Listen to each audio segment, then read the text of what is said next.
17-year-old Keshawn Brooks stood trembling in a Detroit courtroom, Judge Victor Crane's laughter booming as he sentenced Keshawn's sister Nia to 30 years for a theft she didn't commit.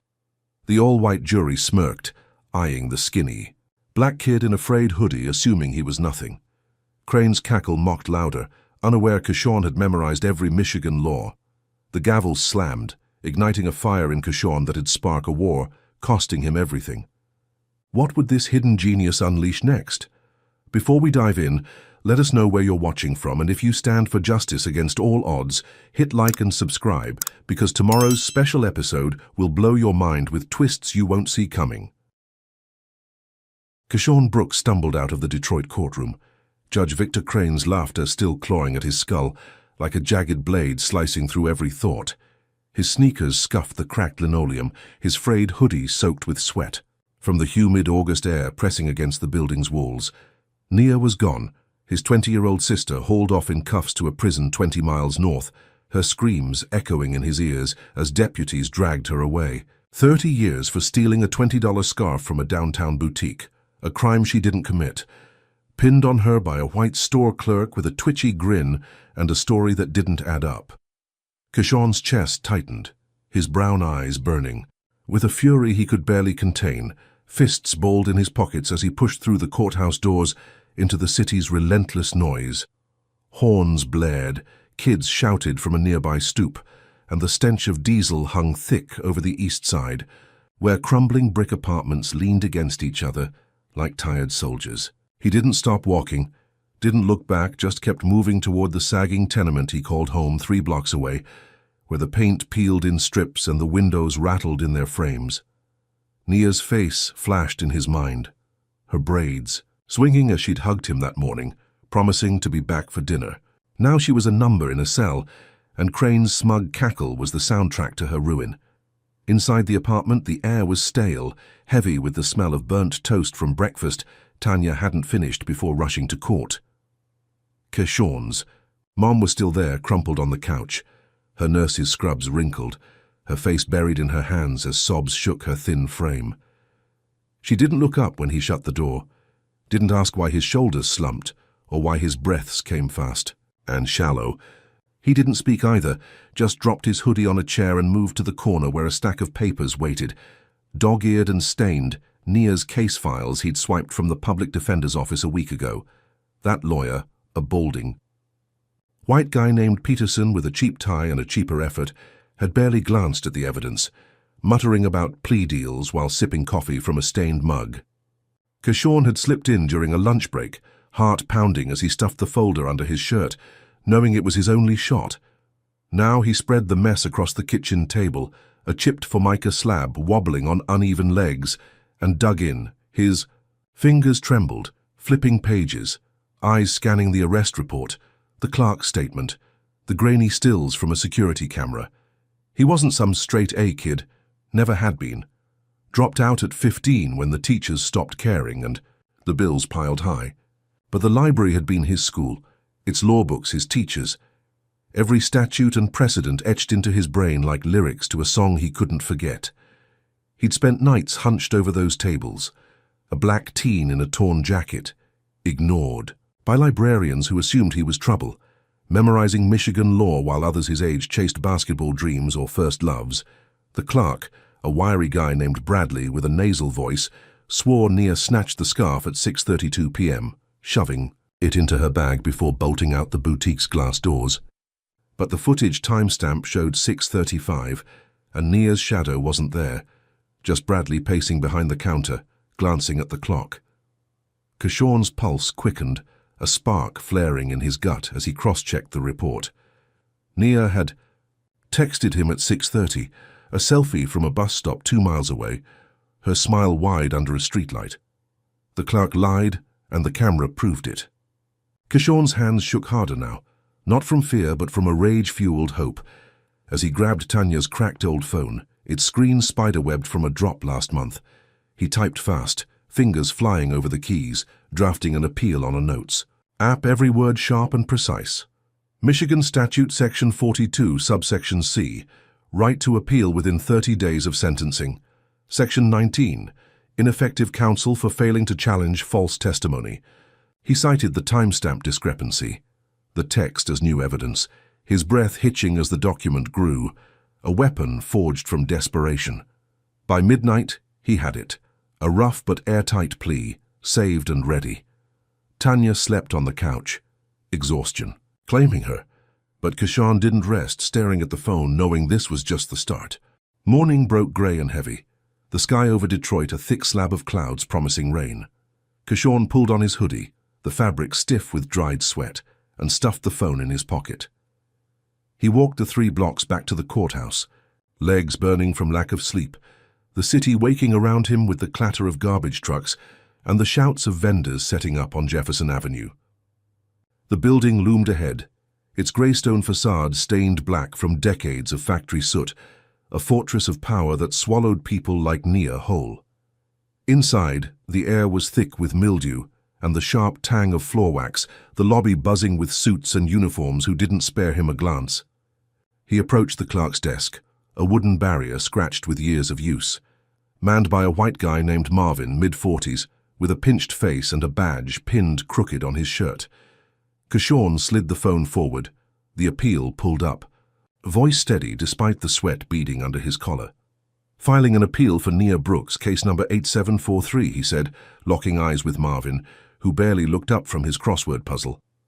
Marvin's lips curled, a sneer twisting his mouth as he glanced at Kashan's faded sneakers and the hoodie's frayed hem. "Boy, you can't just walk in here with some phone scribble," he snapped, his tone dripping venom, the word "boy" a slap across Kashan's face. "You ain't a lawyer, get lost." Kashan swallowed fire, keeping his gaze level, his voice cold and firm. "I've got the right to file under Section 42, subsection C, Michigan Code, 30 days post-sentencing. Day 2 now, you're required to take it." Marvin snorted, a harsh sound that echoed in the quiet lobby, and snatched the phone, squinting at the screen with exaggerated disdain. He scrolled for a second, then shoved it back across the counter, the device skidding to a stop against Kashan's hand. "We don't take trash from kids," he said, leaning forward, his breath sour with stale coffee. "Get a real attorney, or get out." Kashan's stomach knotted, rage boiling in his chest, but he didn't flinch, didn't back down. He'd read the rules, knew his ground, and Marvin's smirk only fueled him. "You're breaking the law," he said, voice low and sharp. "Refusal's a violation of due process, Article 9, State Constitution. I'll report you." Marvin's face flushed red, a vein pulsing in his forehead, but he waved a hand dismissively, turning back to his puzzle. "File whatever you want, kid, nobody cares," he muttered, scribbling a word in the grid. Kashan grabbed the phone, heart hammering, and walked out, the appeal still burning in his pocket. He'd find a way to make them take it, to force their hand. His mind already spinning with next moves, but word spread fast, a whisper snaking through the courthouse halls to Crane's chambers.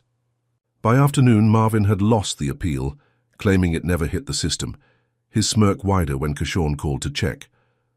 The clerk's desk log showed no record, no trace of Kashan's visit, just a blank space where his fight should have been. Crane sat in his office, a wood-paneled cave overlooking the Detroit River, sipping bourbon from a crystal glass, his buzz cut gleaming under the fluorescent lights. He'd heard about the kid, the skinny black teen daring to file papers, and his thick lips curled into a snarl. He picked up the phone, dialing a precinct captain, voice a low growl. "That Brooks boy's stirring trouble. Handle it," he said, hanging up before the reply came. Kashan didn't know it yet, walking home through the dusk, the city's shadows stretching long and dark, but Crane's first move was already in motion. The judge wouldn't let some hood-rat punk challenge his throne, not without blood.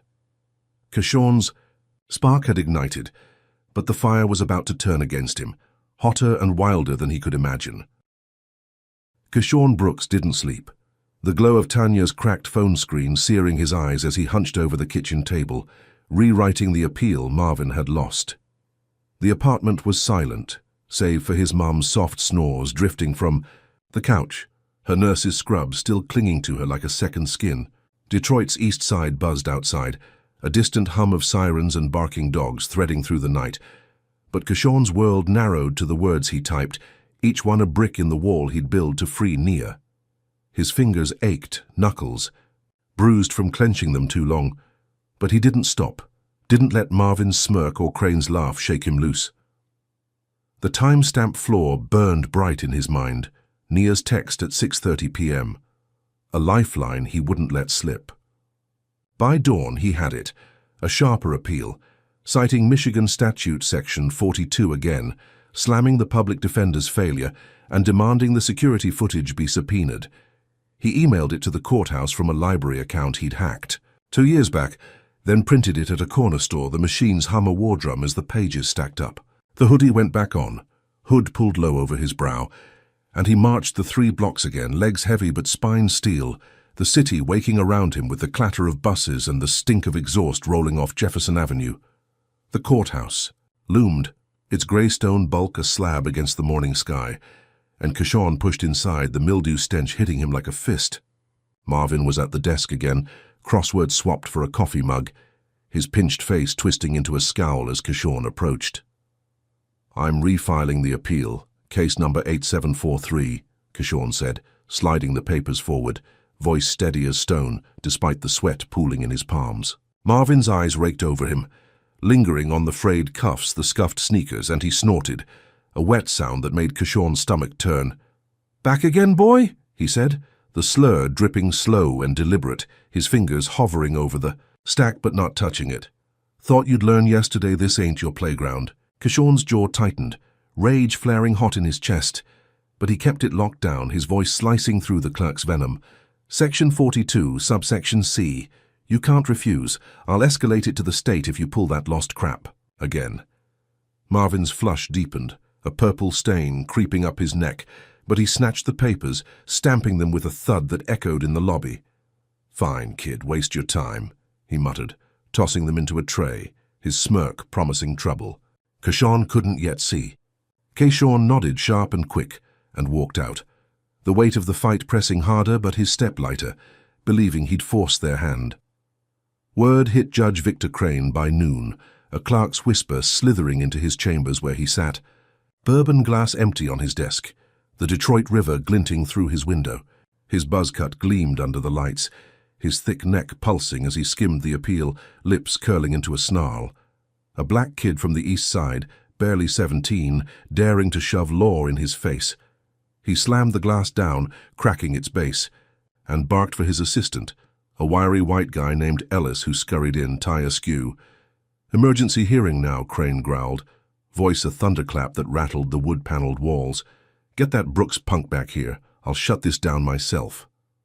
Ellis nodded, bolting to make calls, and within hours the courthouse buzzed again, reporters trickling in, their pens poised like vultures over a fresh kill. Kishon got the summons from a courthouse runner, a skinny kid who banged on Tanya's key, door panting as he shoved a crumpled notice into Kishon's hand. 4 p.m. sharp. Crane's pissed, the runner said, then vanished into the street. Kishon's heart hammered, but he grabbed his papers, the appeal a shield, and headed back, the humid air sticking his hoodie to his skin, every step a countdown. To war. The courtroom was half full when he arrived, a mix of bored suits and sharp-eyed journalists, the air thick with sweat and judgment. Nia wasn't there, still caged 20 miles away, but Kishon felt her in every breath, her braids and smile a ghost at his side. Judge Victor Crane swept in at 4, robes billowing like a storm cloud, a mountain of a man at 6'4", his granite face carved with malice. He settled onto the bench, gavel in hand, and fixed Kishon with a stare that could shatter glass. "Mr. Brooks," he drawled, voice thick with southern syrup and scorn, "you're wasting my time. Explain this foolishness before I lock you up for disrespect." The gallery tittered, a ripple of amusement from men who'd never seen a black teen stand there, and Kishon stepped to the podium, knees shaking but spine straight, clutching his papers like a lifeline. "Your Honor, I'm filing an appeal for Nia Brooks," he said, voice cracking on the first word but steadying fast. "The trial was flawed, her counsel didn't challenge false testimony, and I've got evidence proving she wasn't at the crime scene." Crane pounced, leaning forward, his thick lips twisting into a grin. "You sound like a scared little punk playing lawyer. This ain't no sandbox. Sit down." Laughter erupted, a chorus of jeers that scorched Kishon's ears, but he gripped the podium tighter, forcing his tone sharp and clear. I've got the law on my side. Section 42 gives me the right to appeal, and I found a mistake. The clerk's testimony says 6:32, but the footage timestamp is 6:35. Nia was 2 miles away. I've got her text. Crane's eyebrows shot up, more amused than rattled. A mistake. You're 17, son. You don't know evidence from a comic strip. Keyshawn flipped open his appeal, pointing to a line circled in blue ink.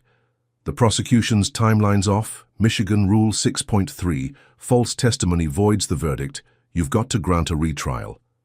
He slid the papers across, hands trembling but eyes locked on Crane, who snatched them, skimming with a scowl that deepened into fury. The room went quiet, every breath held as Crane's face shifted, mockery melting into rage, his jaw clenching, a vein throbbing in his neck. He flipped the appeal shut, slamming it onto the bench with a crack that made Keyshawn flinch, the gallery gasping as one. Crane leaned forward, voice dropping to a whisper that cut deeper than a shout. You're a clever little roach, aren't you? Fine. Retrial granted, but don't think you've won squat.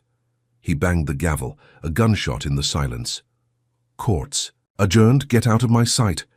Keyshawn exhaled, legs wobbling as he gathered his papers. The reporters scribbling furiously, phones buzzing with the scoop. A black teen had forced Crane's hand, cracked the wall, and as he stepped into the hallway, a flicker of pride warmed his chest. Nia had a shot now, the system bent just enough to give her air. He didn't see Crane linger on the bench, muttering into a phone, lips curling into a snarl, eyes flicking toward the exit with pure hate. Handle the kid, he growled, hanging up, his granite face promising blood. Keyshawn walked home, the late afternoon sun searing his eyes, the city humming around him, horns and shouts, a distant roar. His chest swelled, a rush of victory pumping. Through him, thinking he'd outsmarted the beast. Could Crane really be rattled by a kid like him? Had he just lit a match the judge couldn't snuff? But night fell fast, shadows stretching long and dark over the east side, the air thick with humidity and threat. Keyshawn turned onto his block, the sagging row houses leaning in, when tires screeched behind him, a police cruiser lurching from an alley, gravel spitting under its wheels.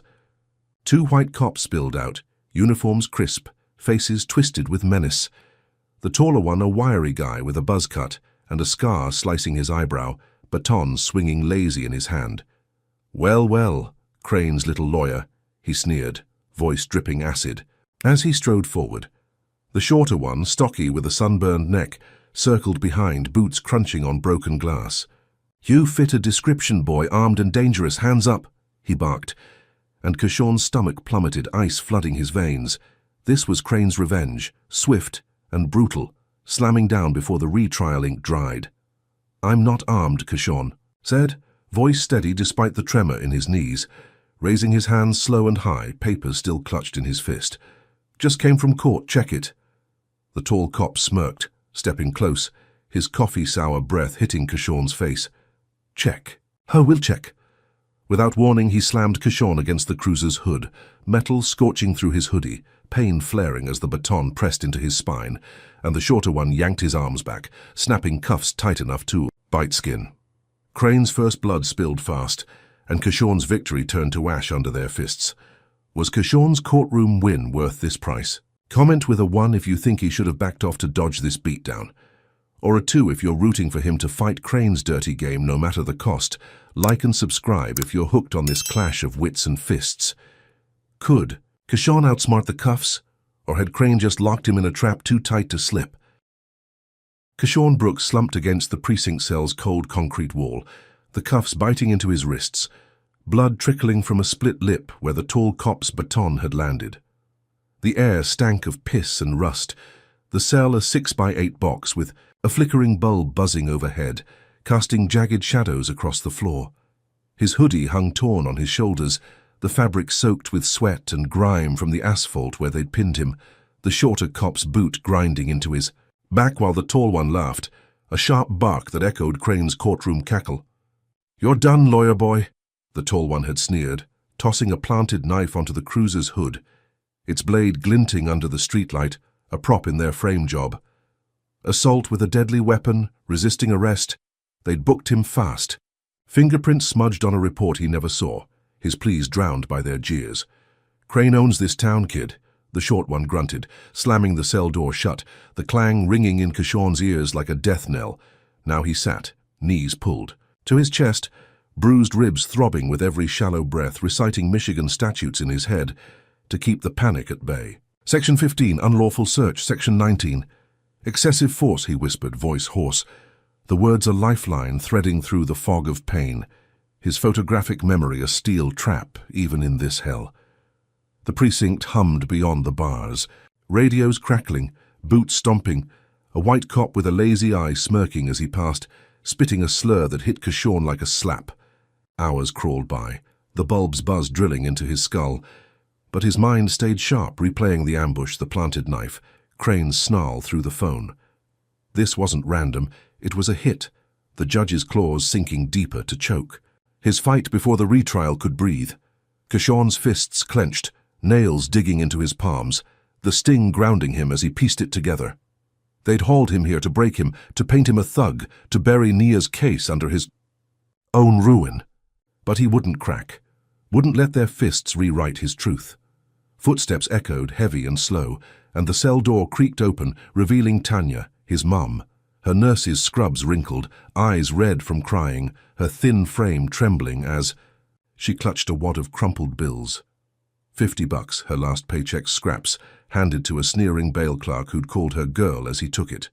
Kishorn staggered to his feet, ribs screaming, and she rushed in, pulling him into a hug that hurt more than it healed, her sobs soaking his torn hood. "They beat you, baby," she whispered, voice breaking, and he nodded, wincing as he leaned on her, limping out into the precinct's fluorescent glare. The walk home was a blur, Detroit's east side cloaked in dusk, the air thick with humidity and the distant wail of sirens. Tanya's arm stayed tight around him, guiding him past the row houses, their sagging porches watching in silence, neighbors peering from behind curtains but saying nothing. Kishorn's sneakers dragged on the pavement, blood crusting on his lip. His mind racing despite the haze. They'd framed him, but Naya's retrial was still alive, and he'd claw through this to keep it that way. Inside the apartment, Tanya eased him onto the couch, its springs groaning under his weight, and grabbed a damp cloth, wiping the blood from his face with hands that shook too much to steady. "You can't keep doing this, Kishorn," she said, voice low and raw. "They'll kill you next time." He shook his head, pain flaring as he sat up. "I've got to, Mom. Nia's counting on me. They can't stop me with this." She didn't argue, just pressed the cloth harder, tears cutting tracks through, the exhaustion on her face, and Kishorn knew she saw the fire in him, the same fire that had kept her working double shifts for years. He slept fitfully, waking to a grey dawn, the apartment's silence broken by the drip of a leaky faucet. Tanya was gone, off to her shift at the hospital, leaving a note. "Stay safe, baby." Kishorn's ribs ached, a dull pulse under bruised skin, but he hauled himself to the kitchen table, the case files still scattered where he'd left them. He dug deeper, fingers tracing lines of ink, eyes scanning for a crack he could widen. The clerk's lie was solid, but there had to be more, someone who'd seen Nia that night, someone the system hadn't silenced. He flipped to the boutique's employee list, a faded page Peterson had ignored, and stopped on a name: Earl Jackson, janitor, Black 52, worked the evening shift. Kishorn's pulse quickened, a thread to pull, and he grabbed Tanya's phone, dialing the number scribbled in the margin. Earl picked up on the third ring, voice gruff and wary. "Who's this?" Kishorn swallowed, throat dry. "I'm Nia Brooks's. Brother, I need your help. Did you see her that night, 6:30, near the bus stop?" A long pause stretched, static crackling. Then Earl's tone softened. "Yeah, kid, I saw her 2 miles from that store, waiting for the 7 line. I told the cops. They didn't care." Kishorn's chest swelled, hope flaring hot. "Can you swear to it in writing?" Earl hesitated, then sighed. "Meet me at the diner on Graish at noon. I'll do it." The diner was a grease-stained hole, its vinyl booths cracked, the air thick with frying bacon and stale coffee. Earl sat in the back, a wiry man with graying hair, his janitor's uniform patched at the knees, eyes darting like he expected trouble. Kishorn slid in across from him, ribs protesting as he leaned forward. and Earl slid a napkin over, scribbled with a statement. I, Earl Jackson, saw Nia Brooks at the Gratiot bus stop, 6:30 p.m., July 12, 2 miles from the boutique. She didn't steal nothing. Kishon's hands shook as he took it, folding it into his pocket. You're saving her, man, thank you. Earl nodded, quick and sharp. Just get her out, kid, this city eats us alive. Kishon left, the affidavit a live wire in his grip, and raced to the courthouse. The 3-block trek a gauntlet of heat and pain, his sneakers slapping pavement still crusted with his own blood. Marvin wasn't there, replaced by a bored white woman who stamped the affidavit without a word, and Kishon walked out, believing it was his ticket, Nia's freedom in reach. The affidavit hit the docket that afternoon, a ripple snaking through. The courthouse to Crane's chambers. The judge sat, bourbon glass full now, his thick fingers drumming the desk as Ellis briefed him, voice quivering. That Brooks kid's got a witness, filed it today, retrials heating up. Crane's snarl deepened, his buzz cut gleaming as he stood towering over the room. A janitor! He spat, slamming the glass down, bourbon splashing onto the wood. He's digging his own grave, get me Riley. Ellis dialed fast, and Captain Riley, a hulking white cop with a scar across his knuckles, answered, grunting assent too. Crane's growl, shut that witness down hard. Kishon didn't know it, limping home under a darkening sky, the affidavit's way to triumph in his pocket, thinking he'd turned the tide. But night fell brutal and swift, flames lighting the east side as Riley's crew torched Earl's house, a shotgun shack 2 miles from Kishon's block. The fire roared, swallowing the clapboard walls, Earl's screams lost to the crackle as he fled, barefoot and coughing, into the shadows. Neighbors watched silent as the blaze painted the street orange, a note pinned to a charred fence post fluttering in the heat. Snitches burn. Kishon saw the glow from his window, heart sinking as Tanya rushed in, face pale. They got Earl. Baby, he's gone. The affidavit was useless now. Earl vanished, terrified into silence, and Crane's shadow loomed larger, his retaliation a fist closing tight around Kishon's throat. Kishon Brooks stood at the apartment window, the orange glow of Earl's burning house searing his eyes, a wound in the night sky 2 miles away. Tanya's voice trembled behind him, her hands clutching his shoulders as she whispered, They got him, baby, he's gone. Her nurse's scrub still dusted with hospital lint from a shift she'd barely survived. The affidavit, Earl's shaky scrawl on that diner napkin, felt like ash in Kishon's pocket, useless now with the janitor vanished, swallowed by fear or worse. Detroit's east side pulsed outside, the distant crackle of flames mixing with sirens that never came close, cops too busy laughing somewhere to care. Kishon's ribs throbbed, bruises pulsing under his torn hoodie from the precinct beating, but the pain in his chest cut deeper, guilt and rage twisting like a knife. He dragged Earl into this, handed Crane a target, and now the judges. Claws had drawn first blood. Tanya pulled him back, her grip tight. You can't let this stop you, Kishon. Nia needs you, but her eyes begged him to run, to hide from a system that torched lives without blinking. He shook his head, jaw clenched. I won't, Mom, they don't get to win, and turned from the window. The fire's light fading, but its heat branding his resolve. Morning broke heavy, the sky a slab of grey over the city, rain spitting onto the cracked pavement as Kishon slipped out, hoodie pulled low, the affidavit a live wire in his fist.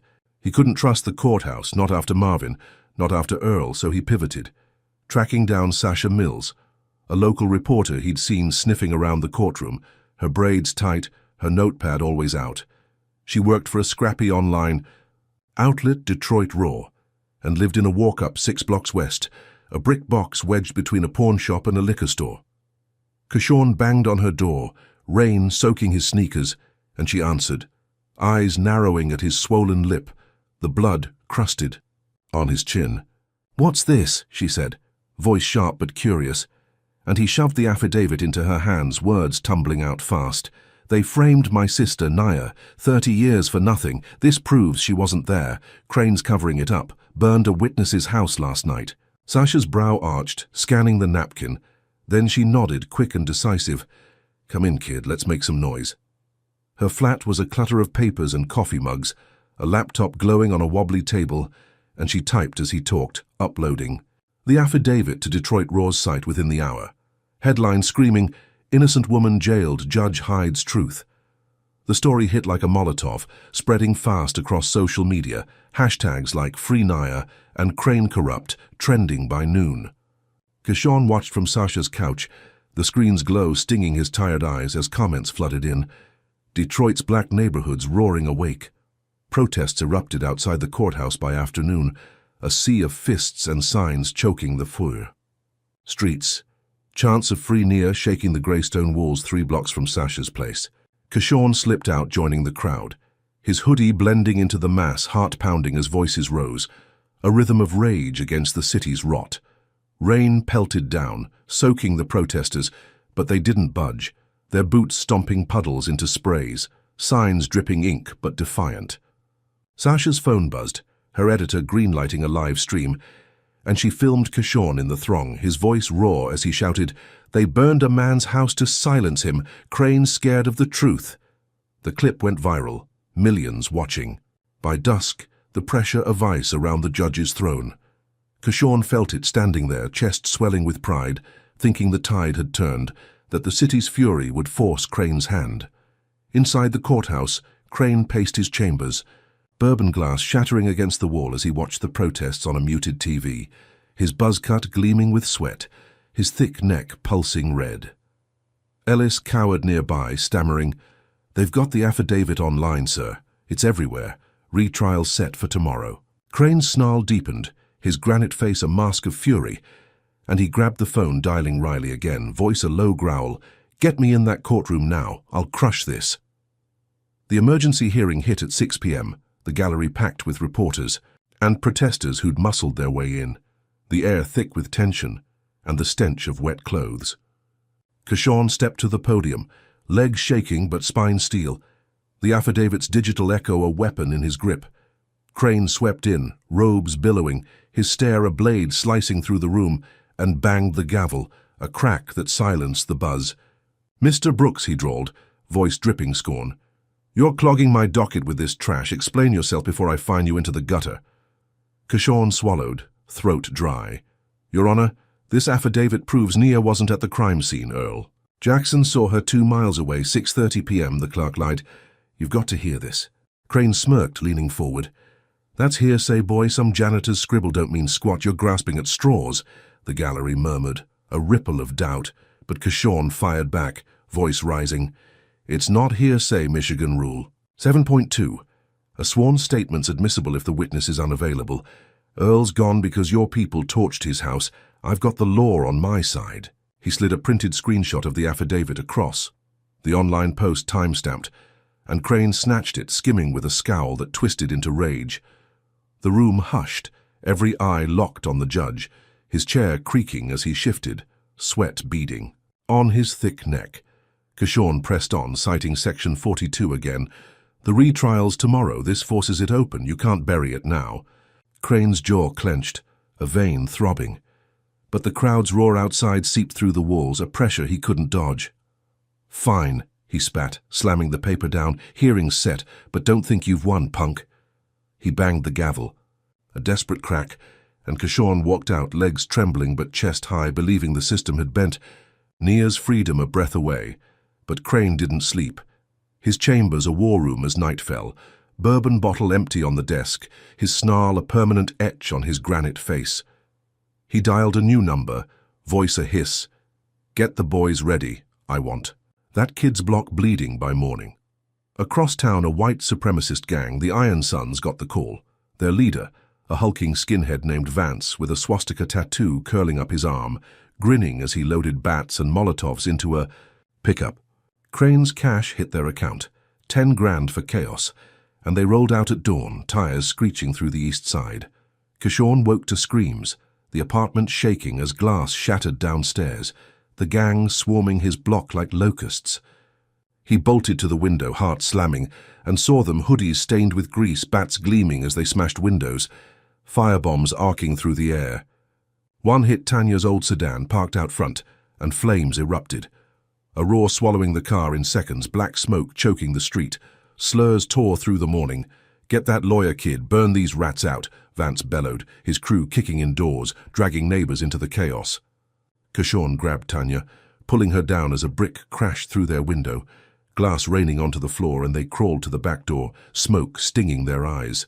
The gang's boots pounded closer, a Molotov smashing against the porch, fire licking the walls, and Kishorn's triumph turned to ash. Guilt clawing his gut as Tanya sobbed, "They're here for you, baby. They won't stop." Crane's war had escalated, his retaliation a blaze that left Kishorn homeless, the streets turning against him in a storm of hate.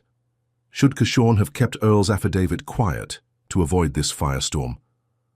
Comment with a 1 if you think he played it too loud and paid the price, or a 2 if you're cheering him on to fight Crane's flames with more heat.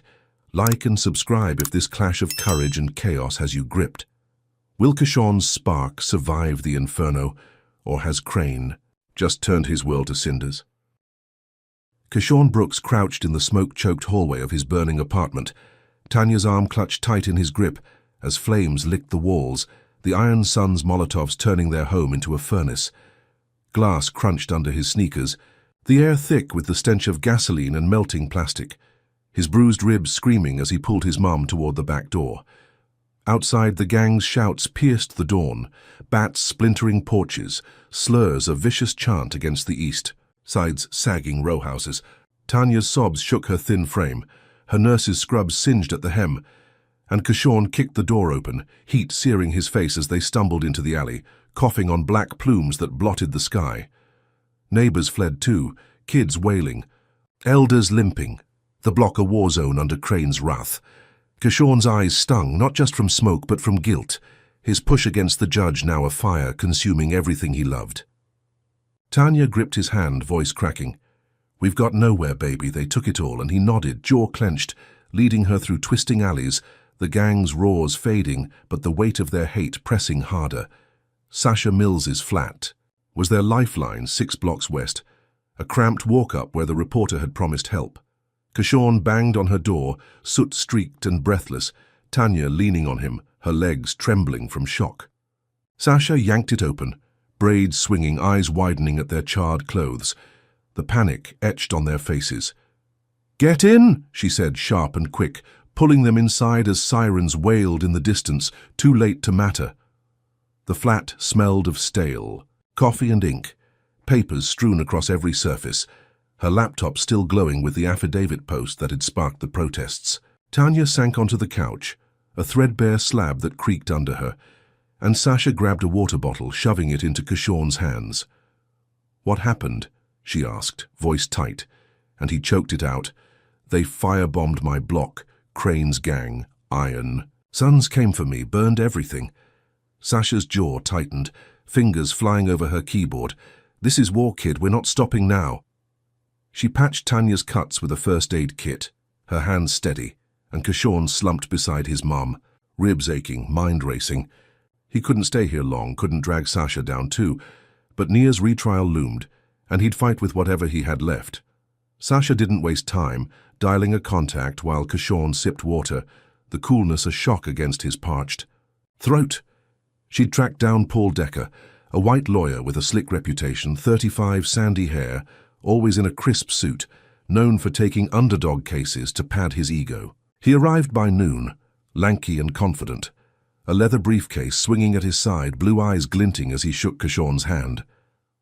"Saw your stunt online, kid. You're a damn firecracker," he said, voice smooth with a northern twang. "I'm in. Let's get your sister out."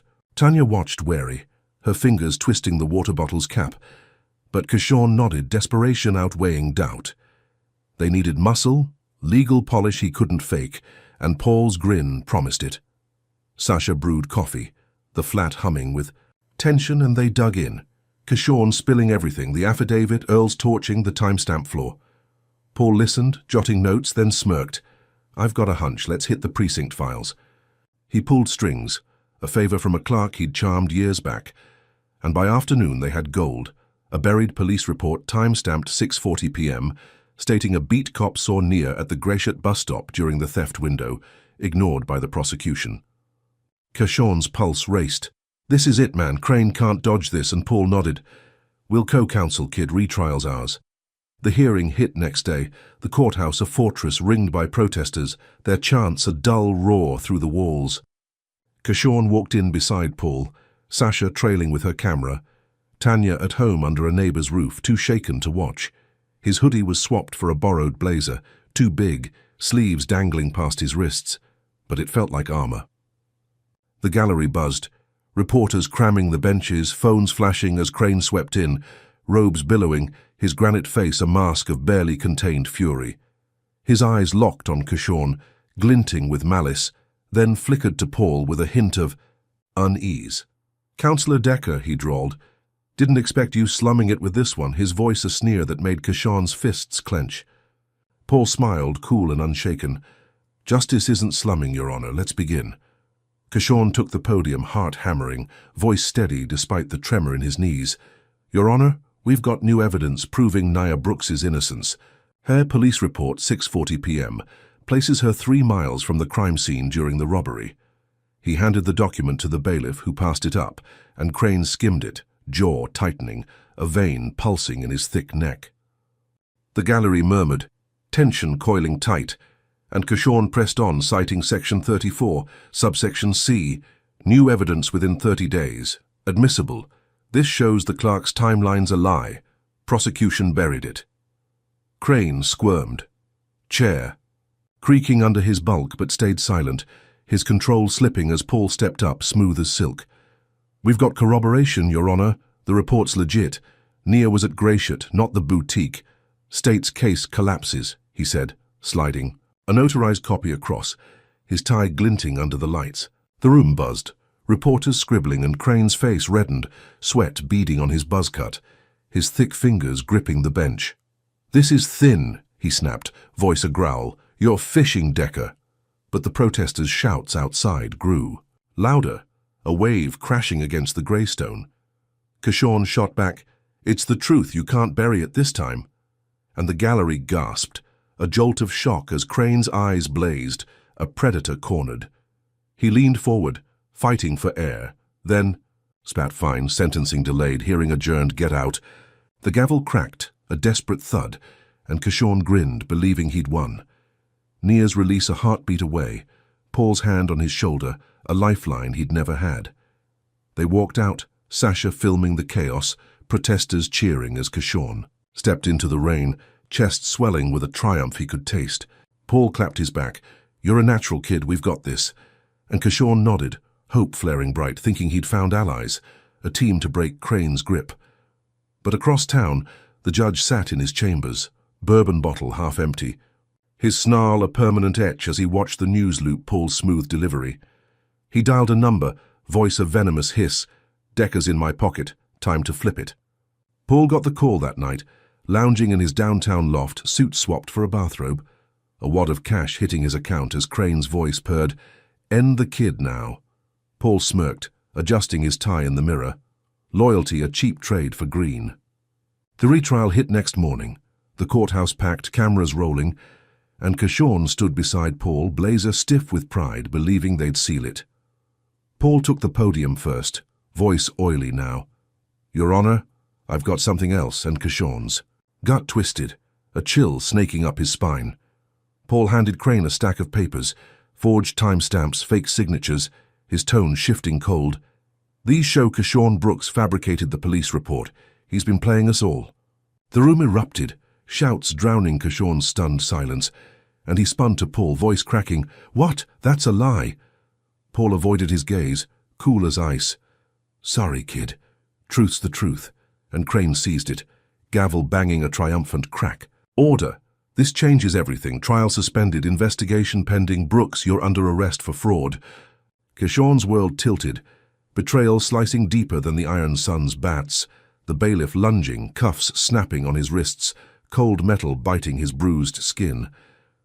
"You set me up," he shouted, struggling as guards dragged him back, Paul shrugging. Adjusting his tie, "Crane's the boss, kid, you should have known."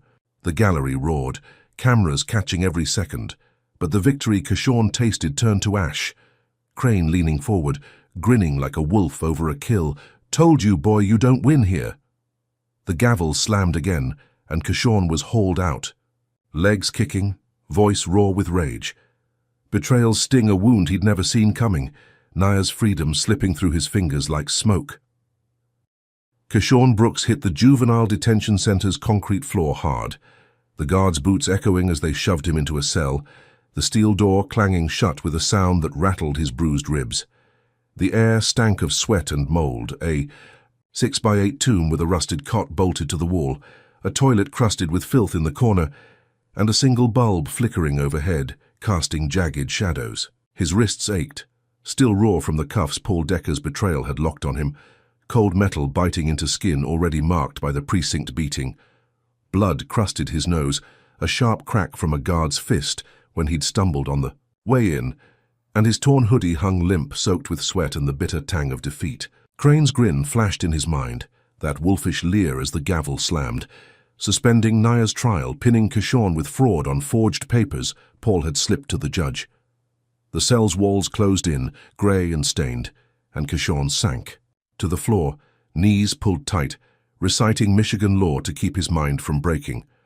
Section 12, right to a speedy trial. Section 19, excessive force, he muttered, voice rasping through a swollen lip, the words, a shield against the slurs the guards had spat as they dragged him in. Nigger thinks he's smart, one sneered. A hulking white guy with a buzz cut and a scar across his knuckles, his baton tapping the bars like a promise. Hours bled into a haze, the bulbs buzz a drill in his skull, and Kershawn scratched at the wall with a nail he'd pried from the cot, carving legal arguments into the concrete, his fingers trembling but precise. Article 9, Due Process, Section 42, Appeal Rights, the lines jagged but clear, a map of his fight etched in stone. He wouldn't let Crane bury him here, wouldn't let Paul's knife in his back bleed Naya's chance dry.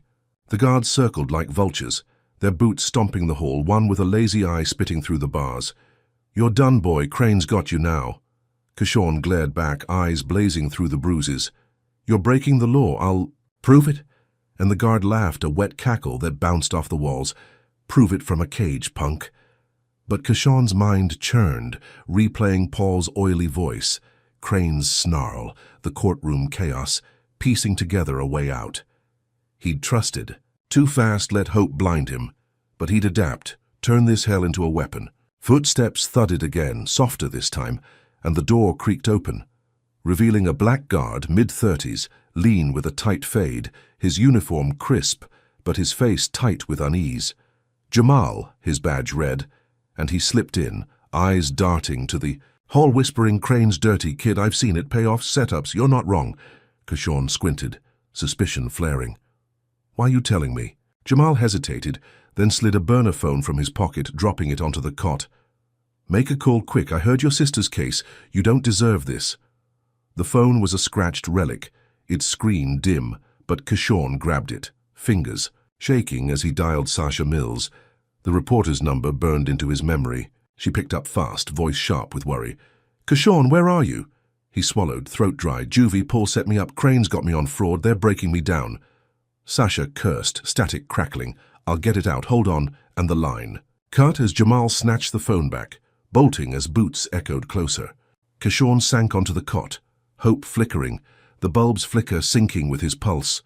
Sasha wouldn't sleep on this. She'd light a fire, and he'd cling to that spark. Hours later, the guards returned, buzz-cut guy slamming the bars. You're a dead man walking, boy, Crane says so. But Kershawn stayed silent, carving deeper, waiting for the world to hear. Sasha moved fast, her flatter war room as she typed, the burner phone's call a grenade in her hands. She patched the audio to Detroit Raw, uploading a post by midnight. Teen genius jailed, framed by judge's pawn.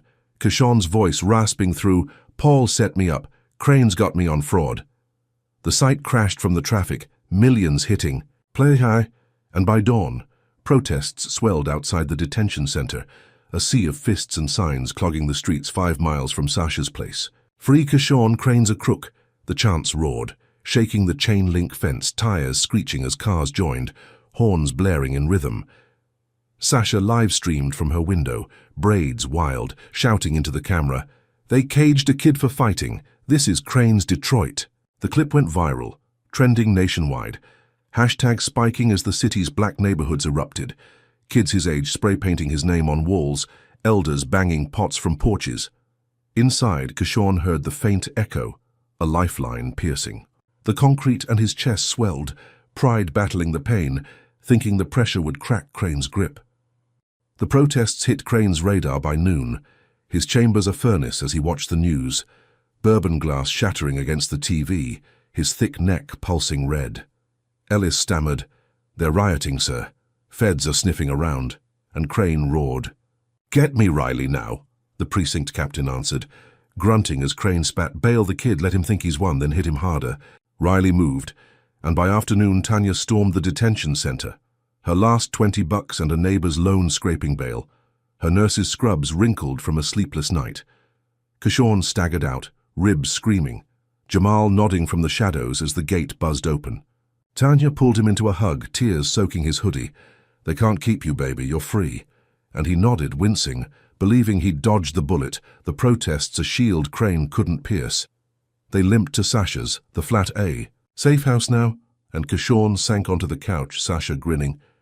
"You're a legend, kid, we've got him running." He smiled, faint but real. Naya's retrial a breath away, the world watching, Crane squirming under the heat. But Crane didn't flinch, his chambers a bunker as night fell, bourbon bottle empty, his snarl, a blade carving plans. He dialed anew, number voice a low growl, "Take the mom, make it loud." Across town, Riley's crew moved, a black van rolling silent through the east side, tires whispering on wet pavement. Kishon slept fitfully at Sasha's, the couch creaking under him, Tanya dozing in a chair when the door splintered open, wood cracking as 3 white cops burst in, masks pulled tight, guns gleaming. Tanya screamed, Kishon lunging awake. But they grabbed her, zip ties snapping on her wrists, her scrubs tearing as they dragged her out. Kishon dove, ribs flaring, but a baton cracked his skull, stars exploding as he hit the floor, Sasha shouting, scrambling for her phone. The van peeled out, tires screeching, and a laptop flickered on the table, a live feed popping up. Crane's. "Doing?" Tanya appeared, bound and gagged in a warehouse, blood trickling from her nose, a masked thug snarling into the camera. "Quit, lawyer boy, or she's next. We'll carve her slow." Kishon's world shattered, his mum's muffled screams, a dagger in his gut. Sasha clutching his arm, "They've got her, oh God, they've got her." Crane's retaliation struck deeper than any cell, a brutal counterattack that left Kishon's victory a hollow shell. Nia's fight now a war for Tanya's life. Did Kishon push Crane too far by trusting Paul's flashy suit? Comment with a 1 if you think he should have seen the snake coming, or a 2 if you're betting on him to claw back from this gut punch. Like and subscribe if this twist of betrayal and blood has you locked in. Can Kishon save Tanya from Crane's claws? Or will her screams be the sound that finally breaks him? Kishon Brooks knelt on Sasha's splintered floor, the laptop's glow searing his eyes as Tanya's muffled screams echoed from the live feed, her bound figure trembling in a warehouse's dim light, blood streaking her bruised face. The masked thug's snarl cut through, "Quit, lawyer boy, or she's next. We'll carve her slow," and the screen blinked black, leaving Kishon's world a void of rage and dread. Sasha clutched his arm, her braids brushing his shoulder, voice shaking. "They've got her, Kishon, we've got to move," but he couldn't hear past the roar in his skull, his mom's cries a blade twisting deeper than Paul's betrayal. His ribs throbbed, bruised from juvie and the baton that had floored him minutes ago, his hoodie torn and stiff with sweat, but he staggered to his feet, fists clenched, nails gouging his palms. Crane's voice haunted him, that courtroom cackle, now a death sentence ringing in his ears, and he knew this was no bluff, the judge's claws sinking into Tanya to choke his fight. Sasha grabbed her phone, dialing contacts, her flat a chaos of shattered wood and overturned mugs. But Kishon's mind locked onto one truth. He had to find her, had to rip her from Crane's grip, or Nia's retrial meant nothing. He traced the feed's clues, a rusted sign in the background reading Makav Storage, a derelict warehouse 10 miles east, a graveyard of Detroit's industrial rot. Sasha hacked a precinct map, pinpointing it, her fingers flying as she muttered, "It's a trap, Kishon, they're waiting." But he didn't care, grabbing a lead pipe from her closet, its weight cold and solid in his grip. "I'm going," he said, voice flat, eyes blazing, and she nodded, shoving a burner phone into his hand. Call when you're out, I'll dig deeper. He slipped into the night, the city a blur of smoke and sirens, protests still simmering 5 miles away, their chance, a faint pulse against the humid air. His sneakers pounded pavement, ribs flaring with every step. The pipe a lifeline as he hitched a ride with a trucker who didn't ask questions, dropping him a block from the warehouse. The building loomed, a hulking shell of cracked concrete and broken windows, its lot choked with weeds and rusted barrels, the air thick with oil and decay. Kishon crept closer, heart slamming, spotting 2 white thugs in hoodies, bats swinging lazy at their sides, guarding a side door, slurs drifting on the breeze. He circled wide, pipe clutched tight, and found a loading dock, its rusted grate, loose enough to pry. Sweat stung his eyes as he wedged it open, metal groaning, and slipped inside, the darkness swallowing him, the stench of mold and wet cardboard hitting his nose. Footsteps thudded above, voices barking orders, and Kishon moved silent as a shadow up a creaking stairwell, every creak a gamble. He peeked through a cracked door, heart stopping as he saw Tanya zip-tied to a chair, her scrubs torn, blood dripping from a gash on her forehead, a thug with a scarred lip pacing nearby, knife glinting in his fist. She groaned, head lolling, and Kishon's chest burned, rage drowning fear as he gripped the pipe tighter. The thug turned, barking to another outside, "He's got 10 minutes, then we cut her." And Kishon saw his shot, lunging as the man stepped away, pipe cracking against Scarlip's skull, a dull thud dropping him cold. Tanya's eyes fluttered. "Wide with shock, baby," she rasped. And he sliced her ties with the thug's knife, pulling her up, her legs buckling as he steadied her. "We're out, Mom, hold on," he whispered, pipe back in hand, leading her to the stairs.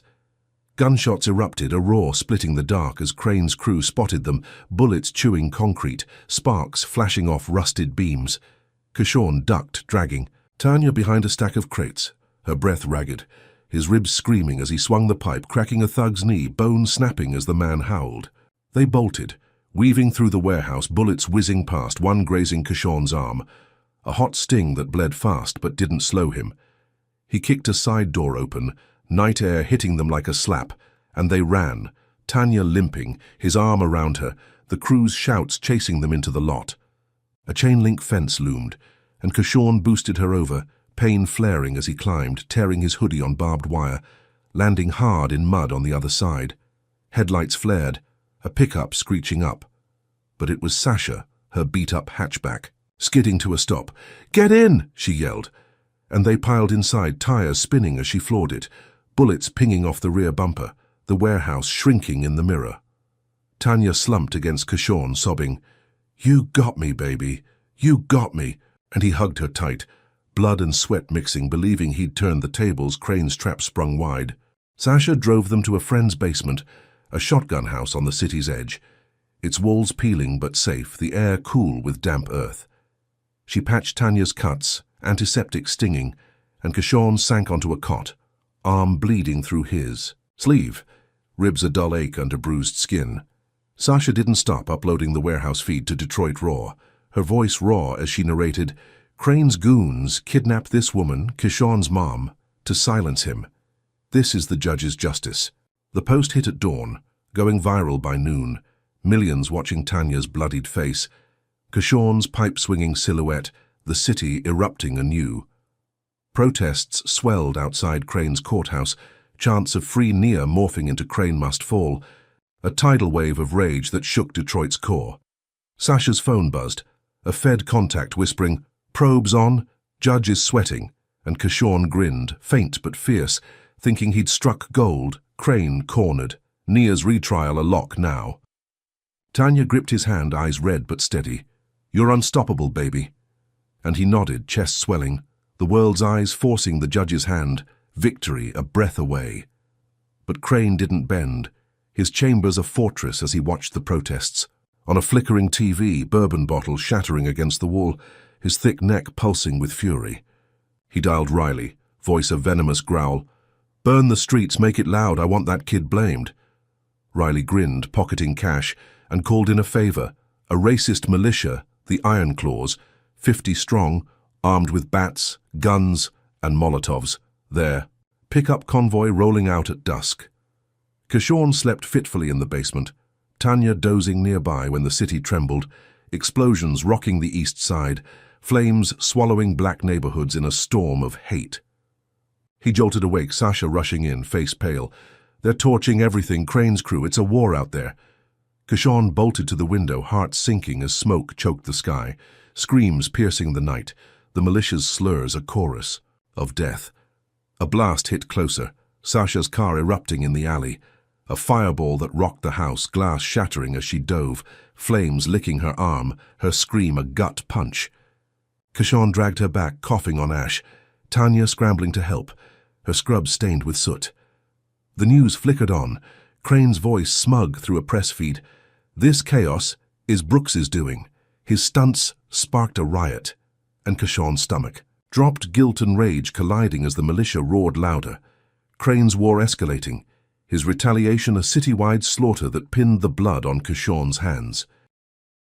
Kishon Brooks huddled in the basement safehouse, the acrid smoke from Sasha's exploded car seeping through the cracked window. The city's screams a relentless howl beyond the peeling walls.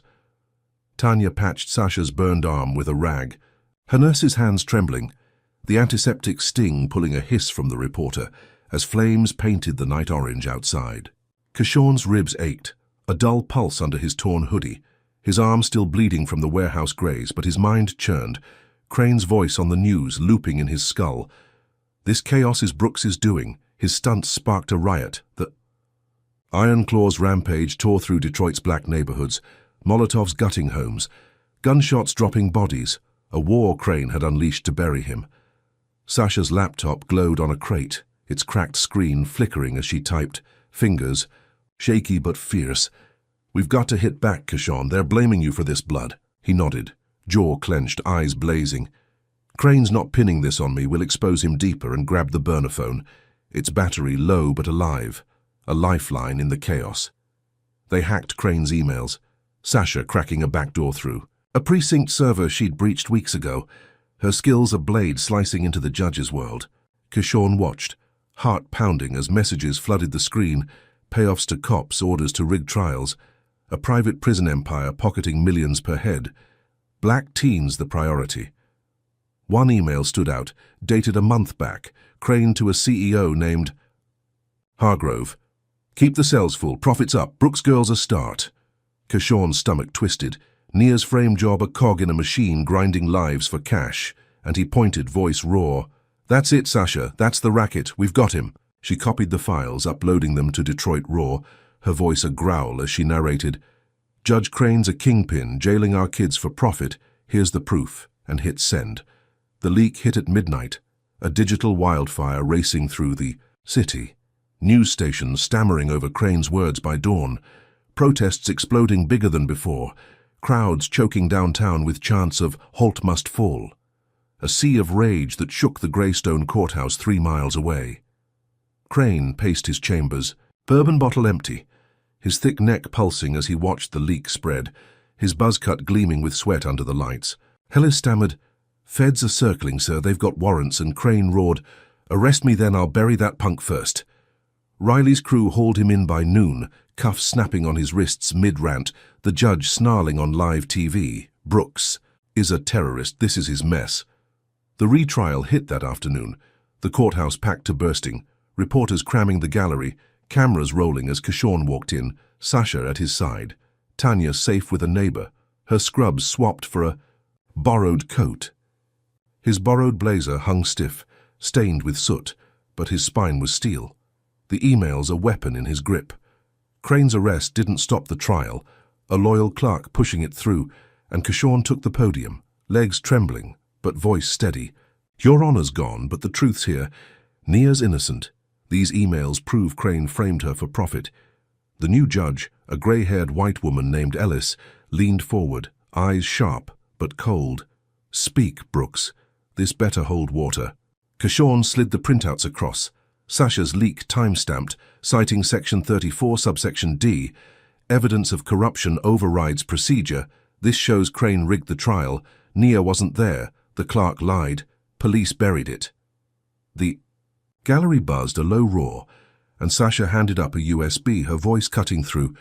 Play it, it's all there. Payoff's orders. Crane's voice. Ellis nodded, the clerk slotting it in, and the room hushed as Crane's growl spilled out. 10 grand. Per head, keep the jails full. Brooks girls a bonus. Gasps ripped through, followed by shouts, fists pounding benches, and Kishon pressed on. The prosecution's timeline's trash. Nia's free. This ends now. Ellis's face tightened, but the emails stacked too high, the jury whispering, wide-eyed. As she banged the gavel, a crisp thud.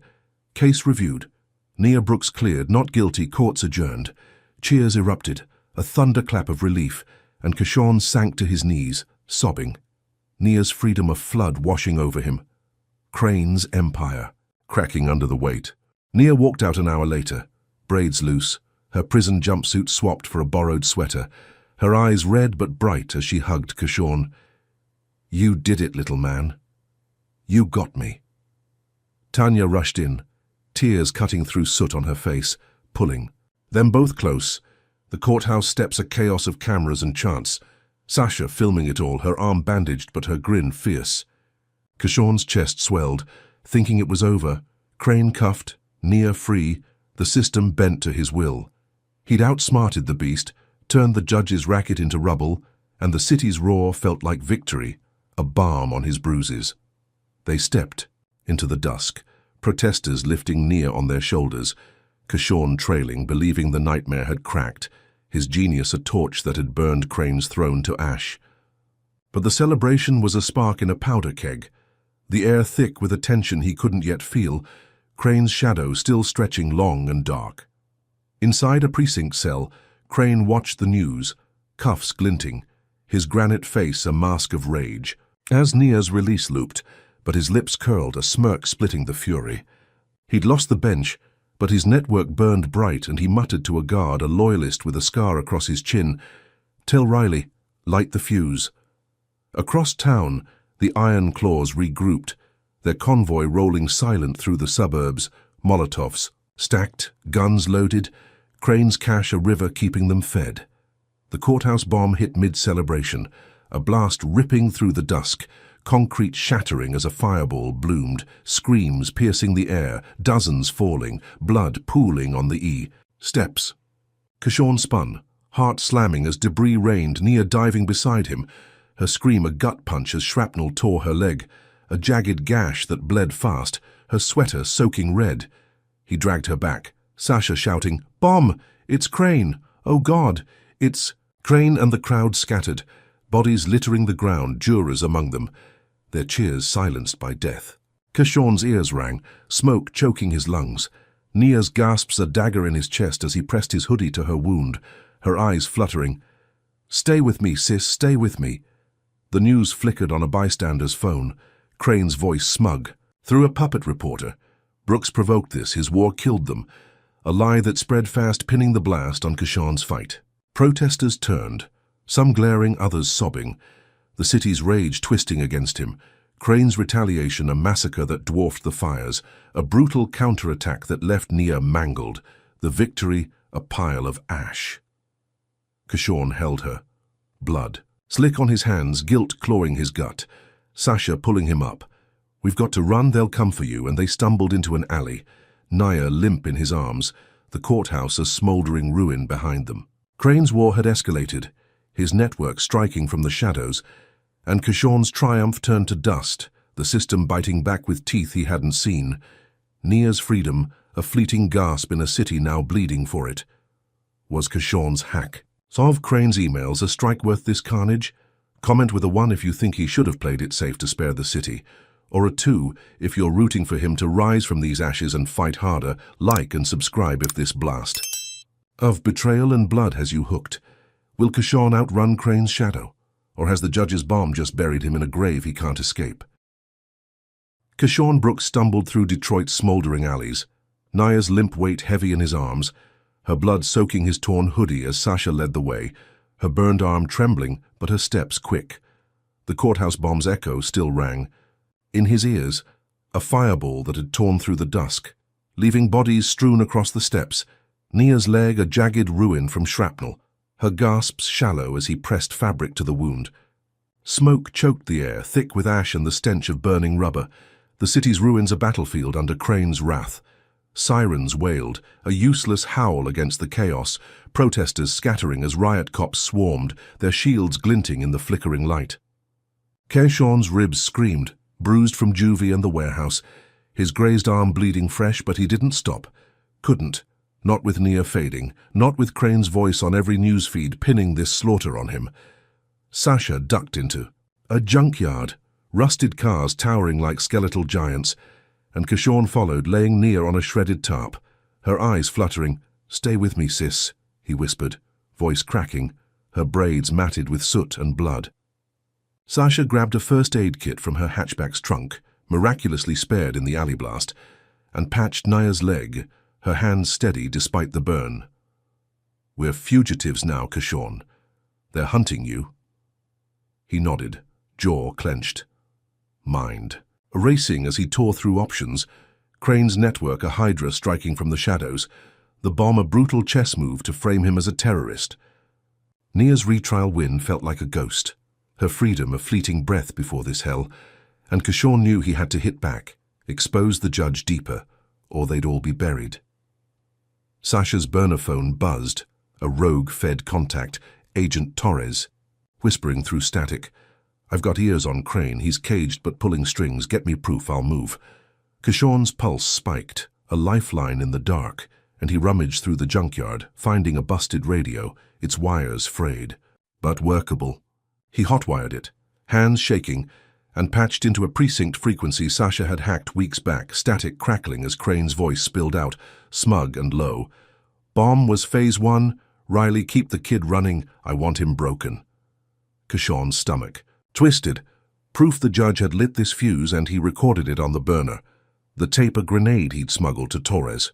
Sasha grinned, faint but fierce. "That's gold, get it out." And Kershawn slipped into the night, Nia stable but weak, Sasha guarding her as he moved. He hit a payphone 2 miles south, a relic in a looted strip mall, its glass cracked but alive. Dialing Torres, voice hoarse, "I've got Crane on tape. Bombing's his, meet me at the old steel mill midnight." Torres grunted assent, a gruff Chicano with a scar across his jaw, and Kershawn trekked through the ruins, the city a maze of torched cars and shattered storefronts, his sneakers crunching glass, every shadow a threat. The mill loomed, a rusted hulk on the river's edge, its stacks clawing the sky, and Torres waited in a black SUV, eyes sharp under a cap. Kershawn handed the tape, heart pounding. "This nails him, he's running it from lockup," and Torres nodded, slotting it into a player. Crane's growl spilling out. "Bomb was phase 1, keep the kid running." The Fed's jaw tightened. "I'll air it, Feds'll flip his crew, you're a ghost now, stay low." Kershawn slipped away, chest swelling, thinking he'd checkmated the judge, the tape a blade to cut Crane's throat, Nia's blood avenged in this strike. Torres moved fast, leaking the tape to a national outlet by dawn, Crane's voice booming across airwaves, sparking outrage as protests flared anew, millions clogging streets, hashtags like Crane kills trending worldwide. Kershawn watched from a pawnshop TV 3 miles west, Sasha and Nia holed up in a motel nearby, her leg bandaged but her spirit flickering. The news looped Crane's snarl, feds raiding precincts, Riley and 3 lieutenants flipping, their confessions piling dirt on the judge's grave. Kershawn grinned, faint but fierce, believing he'd turned the tide, Crane's empire cracking as the world roared, Nia's retrial win a spark reigniting hope. He slipped back to the motel, the clerk's radio blaring the tape, Sasha hugging him. "You did it, kid, he's sinking," and Nia gripped his hand, eyes bright. "You're my hero, little man." He sank onto the bed, exhaustion hitting, thinking the nightmare might finally fracture, Crane's claws blunted by this blow. But Crane didn't buckle, his cell a command post as he watched the raids on a smuggled phone, his granite face a mask of rage, lips curling into a snarl. He dialed a shadow number, voice a venomous hiss. "Riley's out. Hit the kid's heart. Now." The Iron Claws answered, their convoy rolling from a suburban hideout, guns loaded, masks pulled tight, Crane's cash a river still flowing despite the cuffs. Kershawn dozed in the motel, Nia beside him, Sasha on watch, when the door exploded. Inward, wood splintering as 6 thugs stormed in. hoodies stained with soot, rifles gleaming. Sasha dove, grabbing a lamp, but a shot cracked, blood spraying as she crumpled. Her scream cut short, a bullet in her chest. Kishorn lunged awake, heart slamming, but they grabbed Nia, zip ties snapping on her wrists, her wounded leg dragging as she kicked. "No! Kishorn, no!" He swung, fists cracking a thug's jaw, but a rifle butt smashed his skull, stars bursting as he hit the floor, blood pooling warm under his cheek. The thugs hauled Nia out, tires screeching as a van peeled away, and Kishorn staggered up, Sasha's. Gasps a gut punch, her hand clutching his. "Go get her," she rasped, blood bubbling on her lips. He grabbed the burner, dialing Torres, voice raw. They took Nia, ambushed as Sasha's hit, and the Fed cursed, "I'm on it, stay alive." But the motel's TV flickered, a live feed popping up. Cranes doing. Nia bound in a basement, her leg. Bleeding fresh, a masked claws thug snarling into the camera. "You're next, lawyer punk, watch her bleed out slow." The feed looped her screams, a blade slicing her arm, blood dripping onto concrete, and Kishorn's world shattered. Sasha dying beside him, Nia's torture a brutal counterattack that dwarfed the bomb.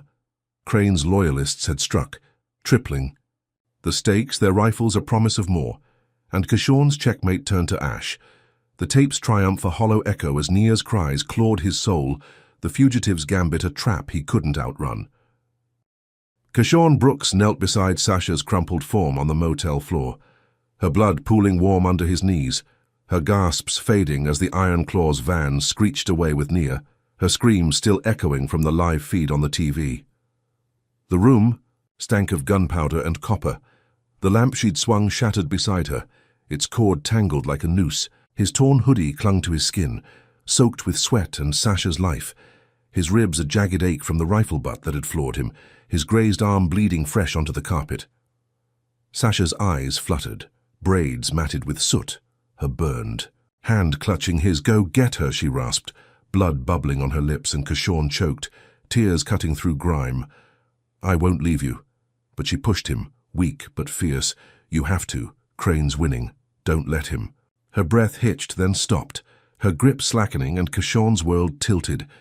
A scream ripping from his throat as he pounded the floor. Sasha gone, Nia taken, Crane's claws sinking deeper than ever. The TV looped Nia's torture, her bound figure in a basement, a masked thug slicing her arm, blood dripping onto concrete. "You're next, lawyer punk. Watch her bleed out slow." And Kishorn's rage ignited, a furnace swallowing grief.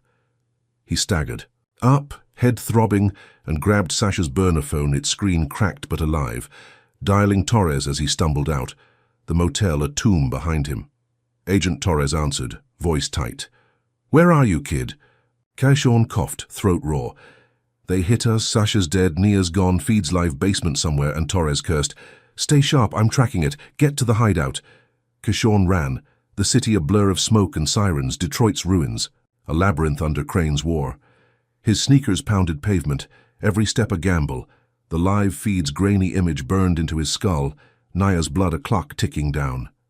He hit a junkyard 3 miles east, the same skeletal cars where he'd patched the tape and scavenged, hands shaking as he rigged traps from scrap, a tripwire with a gas can, a spiked plank under debris, his mind a steel trap despite the haze. The hideout was a basement 2 blocks north, a burned-out church Sasha had scoped, and he slipped inside, the air cool with damp earth, plotting his strike, the phone a lifeline as Torres texted coordinates, warehouse off Livernois, claws. "Den, I'm en route." Kishorn moved at dusk, the city smouldering under a blood-red sky. His hoodie swapped for a scavenged jacket, the pipe from Sasha's flat clutched tight, its weight a promise. The warehouse loomed, a concrete shell on Livernois, its windows black, the lot choked with rusted crates and oil drums. He crept closer, heart slamming, spotting 4 claws thugs, hoodies stained with grease, rifles slung low, slurs drifting as they paced. Kishorn rigged the traps, gas can wired to a spark plug, plank hidden near the door, and waited, breath shallow, until a thug tripped the wire, a fireball erupting, flames swallowing 2 in a roar, their screams a guttural howl. As the others spun, firing blind, he darted in, pipe cracking a 3rd skull, bone splintering as the man dropped, and slipped through a side hatch, the dark swallowing him, the stench of rot and blood hitting his nose. Footsteps thudded above, voices barking. "Where's the punk?" finished the girl. And Kishon climbed a rusted ladder, every creak a risk, peering into a basement lit by a single bulb, Nia bound to a chair, her leg a mess of blood and shrapnel, her sweater torn, a thug with a swastika tattoo raising a blade. Kishon lunged, pipe smashing swastika's wrist, the knife clattering as the thug howled, and he swung again, cracking ribs, dropping him cold. Nia's eyes widened. "Kishon," she rasped, and he cut her ties with the blade, pulling her up, her leg dragging as he steadied her. "We're out, sis, hold on."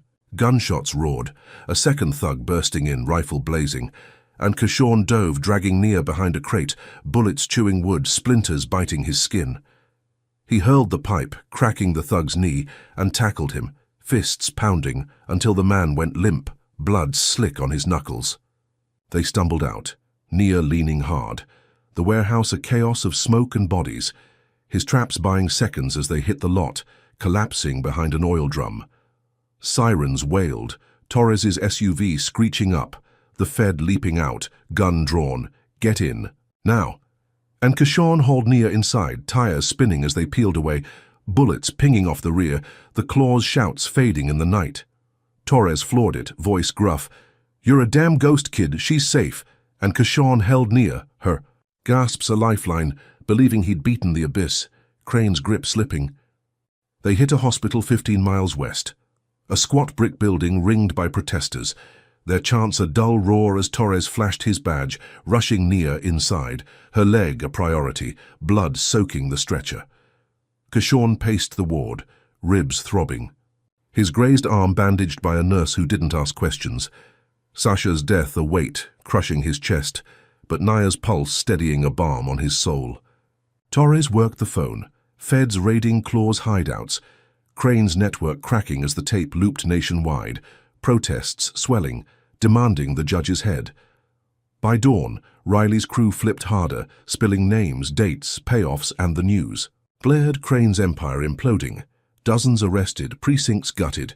Kishon collapsed beside Nia's bed, her hand gripping his. "You're unbreakable, little man," she whispered, eyes bright despite the pain. And he nodded, exhaustion hitting, thinking the nightmare might end. Crane's claws dulled by this fight. The city's rage a shield he'd forged, but Crane didn't yield, his cell a bunker as he watched the raids on a smuggled TV, his granite face a mask of fury, lips curling into a snarl. He dialed a shadow line, voice a venomous growl. "She's alive, hit her now, finish it." A sniper, Crane's last pawn, took the call. A lean white man with dead eyes, rifle slung in a downtown tower, his scope trained on the hospital 3 miles away. Kishon dozed beside Nia, the ward's antiseptic sting sharp in his nose when glass shattered, a crack splitting the air as a bullet tore through the window, slamming into Nia's chest, blood blooming dark against her gown. She gasped, eyes wide, then went still, the monitor flatlining, a scream ripping from Kishon's throat as nurses rushed in, shoving him back. "Code blue, code blue!" He staggered, fists pounding the wall, Nia's hand slack in his, her life snuffed. In an instant, Crane's voice booming on the TV, "This is Brooks's war, a lie that twisted the knife." Nurses fought, defibrillators humming, but she was gone, her chest still, and Kishon sank. The ward a blur of white and red. Sasha's death doubled by this blow. Torres burst in, gun drawn. "Sniper, Crane's. We're locking it down." But Kishon couldn't hear. Nia's blood on his hands, her eyes locked open, a void staring back. Protests swelled outside, a tidal wave of fury. But the news spun Crane's tale, Brooks's fight kills again, and the sniper slipped away, a ghost in the chaos. Kishon's victory turned to ash. Crane grinning on the feed, cuffed but unbroken, vowing, "This isn't over." His loyalists a hydra striking from the dark. Kishon stood, legs trembling, rage a furnace swallowing grief, Nia's death a wound he'd carry, the abyss staring back with Crane's eyes, the judge's counterattack, a bullet that shattered his soul, leaving him unbreakable but empty. The fight now a war he'd wage alone. Kishon Brooks stood frozen in the hospital ward, Nia's lifeless hand slipping from his grip, her blood pooling dark on the stretcher, the flatline's wail a blade carving through his skull. The sniper's bullet had torn her chest, a clean kill through the shattered window, glass glinting on the floor like teeth in the antiseptic light. Nurses scrambled, their shouts a blur as they wheeled her away, but Kishon knew she was gone, her braids still, her eyes locked open in a stare that haunted him. His torn hoodie clung to his skin, soaked with her blood and his sweat, his ribs a jagged ache from the warehouse fight, his grazed arm throbbing under a crude bandage. Crane's voice echoed from the TV, a smug loop through the chaos. This is Brooks's war, a lie that twisted the knife. The judge cuffed but grinning on the feed, his granite face a mask of triumph. Kishon's fists clenched, nails gouging his palms. Rage a furnace swallowing grief, Sasha's death a ghost beside Naya's, the abyss a weight he couldn't shake. Agent Torres gripped his shoulder, voice gruff. "We'll get the sniper, kid. Stay here," but Kishon pulled away, legs trembling. "I'm ending this." Crane's done and stumbled out, the ward's antiseptic sting fading as he hit the night. Detroit burned beyond the hospital, protests morphing into riots, a sea of fire and fists choking the streets. The snipers shot a spark in a city already ablaze. Kishon moved, a shadow, in the chaos, his sneakers crunching glass, every step a fight against collapse. Nia's last gasp, "You're unbreakable, little man," a vow he'd keep. He hit a broadcast tower 5 miles south, a rusted spike piercing the sky, its guards scattered by looters smashing nearby shops. His grazed arm bled fresh as he climbed, pipe from Sasha's flat tucked in his belt, the tower's metal cold and slick under his palms. He breached the control room, a tangle of wires and blinking screens, and hot-wired the system, hands shaking but precise, his mind a steel trap honed by library nights. Crane's emails, the bomb tape, every scrap Sasha had leaked. He'd memorized them all, and now he patched them into the tower's feed, overriding the signal with a burner phone's audio jack, his voice rasping through. "This is Kishon Brooks. Crane killed my sister, framed me, runs a racket, here's the proof." The city's airwaves roared, millions hearing Crane's growl. 10 grand per head. Bomb was phase 1, a confession that lit the streets ablaze. The broadcast hit like a storm, TVs flickering in every looted store, radios blaring in every car, Detroit erupting in riots that dwarfed the protests, flames gutting downtown as crowds smashed precincts, Crane's name a curse on every tongue. Kishon slipped down, chest heaving, the tower humming behind him, believing he'd burned Crane's legacy to ash, Naya's blood a torch he'd wielded. He hit a safe house, a basement under a torched bar, its walls blackened but standing, and watched the news. Feds swarming Crane's cell, his loyalists cuffed in droves, Riley's crew spilling everything under torchlight. The trial hit next. Dawn, a makeshift court in a precinct gym, the courthouse a ruin, reporters cramming the bleachers, cameras rolling as Kishon walked in, borrowed blazer stiff with soot, his spine steel despite the limp. Crane sat cuffed, robes gone, his buzz cut gleaming under harsh lights, eyes glinting with malice as Kishon took the stand, legs trembling but voice steady. "Crane's a murderer, rigged trials, bombed the courthouse, killed Naya, here's every word," he said. The Fed prosecutor, a wiry woman named Hayes, slid the emails and tape across. Kishon citing Section 34, subsection D, corruption evidence overrides all. This nails him. Play it. The clerk slotted it in, Crane's voice booming, "Keep the jails full, bomb was phase 1. Gasps ripping through the gym, followed by shouts, fists pounding metal seats. Hayes pressed, "We've got Riley's testimony. 30 arrests, this rackets." Done, and Kishon pointed, raw and fierce.